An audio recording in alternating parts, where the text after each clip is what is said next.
பெயர் சொல்ல விரும்பவில்லை. அவங்க ஓப்பனா போட்டிருக்காங்கன்னாலும் I don't want to mention that. ஏன்னா it is a common problem, எல்லாருக்கும் உரிய ப்ராப்ளம். ஓகே, அதனால இவங்களுக்கு மட்டும் உரிய ப்ராப்ளம் கிடையாது, எல்லோருக்கும் உரிய ப்ராப்ளம். அப்படிப்பட்ட கொஸ்டின்ஸை தான் நான் சூஸ் பண்ணி வீடியோவா போடுவேன். சோடியம் வால்பாரின் டானிக் பத்தி சொல்லுங்க மேம். என் பேபிக்கு 3 years கொடுக்க சொல்லி சஜஸ்ட் பண்ணி இருக்காங்க. சீஷர் வராம இருக்க, பட் சைடு எஃபெக்ட்ஸ் பத்தி பயமா இருக்கு. Let the whole universe bless you for this question, for asking it. Yes. அம்மா 3 வயசு குழந்தைக்கு ஃபிட்ஸ் வரும். ஃபர்ஸ்ட் ஃபெப்ரைல் ஃபிட்ஸ் வரும். என் மகா ஃபிட்ஸ் அடிப்பான். அதுக்கு போய் வால்பாரின் கொடுக்கலாமா? நோ. ஃபெப்ரைல் ஃபிட்ஸ் எல்லாருக்கும் வரும், எல்லா குழந்தைகளுக்கும். நம்ம பாடி டெம்பரேச்சர் என்னது? 98.4ன்னு வச்சுக்குவோம். இதே மெயின்டைன் ஆகணும். அதான் warm blooded animals. Cold blooded அனிமல்ஸ்னா அது ஹார்ட்டையும் தாங்கும், கூலையும் தாங்கும்.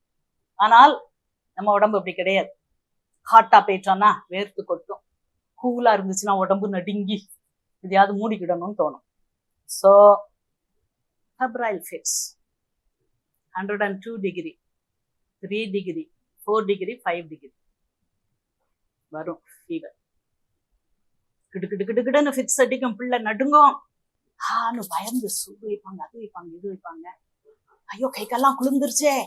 எஸ், டெம்பரேச்சர் ஏறும்போது பெரிஃபரல் அப்படி சில் ஆகும்.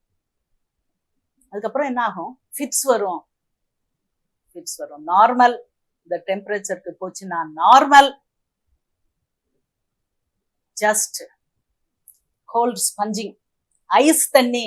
எஸ், ஐஸ் தண்ணியில துணிய நினைச்சு புளிஞ்சு நெத்தியில போடுங்க, அக்கிள்கள்ல வைங்க, பாடியில போடுங்க, டெம்பரேச்சரை கீழே இறக்குங்க.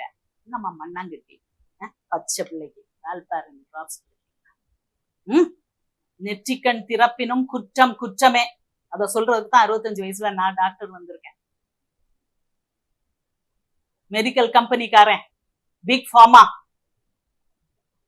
என்னத்தையோ சொல்றான், என்னத்தையோ மெடிக்கல் கேம்ப் நடத்துறான், என்னத்தையும் அங்க டாக்டர்ஸ் இதுக்கெல்லாம் அவன் தானே ஃபண்ட் பண்றான். ஆமா, நல்ல தண்ணி இருக்கும், அந்த தண்ணியை தான் சொல்றேன். நல்ல விருந்து இருக்கும், அவன் சொல்ற அபத்தங்கள் எல்லாம் நாங்க எழுதணுமே. ரிசர்ச் சயின்டிஸ்ட் டாக்டர்ஸ் கிடையாது. அவங்க எல்லாம் ரிசர்ச் சயின்டிஸ்ட் தான் அங்க வேலை பார்ப்பாங்க.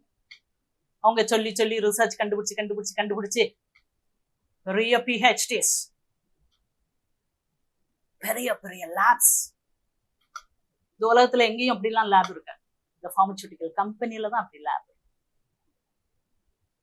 வூஹான்ல ஒரு லேப் இருந்துச்சுல, கொரோனா வைரஸ் அங்கிருந்து தான் தப்பிச்சுதுன்னு இப்ப சொல்றாங்கல்ல. எஸ், அதே மாதிரி லேப்ஸ் நிறைய வச்சிருப்பாங்க. பெரிய பெரிய பிஹெச்டி, வாயில வராத டிகிரிஸ்லாம் வச்சிருக்க ரிசர்ச் சயின்டிஸ்ட் சொல்லுவாங்க, பிள்ளைக்கு ஃபிட்ஸ் அடிக்கா வால்பாரின் கொடு. Nonsense, nonsense. கொடுக்காதீங்க, கொடுக்காதீங்க. நெற்றிக்கண் திறப்பினும் குற்றம் குற்றமே. அதுதான் நான் ஃபீல் பண்றேன். 3வது கண்ணை திறந்துருவியா? உன் கண்ணை நேருக்கு நேர் பாப்பேன் நான். கொடுக்காதீங்க, அவ்வளவுதான் சொல்ல தெரியும் எனக்கு. நோய் நாடி, நோய் குணம் நாடி. என் பிள்ளைக்கு ஃபிட்ஸ் அடிக்கு, என் பிள்ளைக்கு ஃபிட்ஸ் அடிக்காது. பாக்டீரியல் இன்ஃபெக்ஷனா, ஃபுட் பாய்சனிங்கா, ஃபிட்ஸ் எல்லாத்துக்கும் அடிக்கும். காமன். வாங்கி தொம்மு நூடுவாங்க, இழுத்துட்டு போ. ஹைப்போகிளைசிமியா வந்தா ஃபிட்ஸ் அடிக்கும். இதான் இவங்க சொல்றாங்கல்ல, ஃபார்மகாலஜிஸ்ட் நிறைய சைக்காட்ரிக் டேப்லெட். இந்த டேப்லெட்டை குறைச்சோம்னா ஃபிட்ஸ் அடிக்கும். இது தெரியாம பச்சை குழந்தைக்கு நெஞ்சு பொறுக்குதில்லைமா, நெஞ்சு பொறுக்குதில்லை. இனி AK7 வச்சு நிறைய பேர் விரட்டிக்கிட்டு இருக்காங்க. இது பிக் ஃபார்மா வரட்டும்னாலும் பரவாயில்ல. நெற்றிக்கண் திறப்பினும் குற்றம் குற்றமே.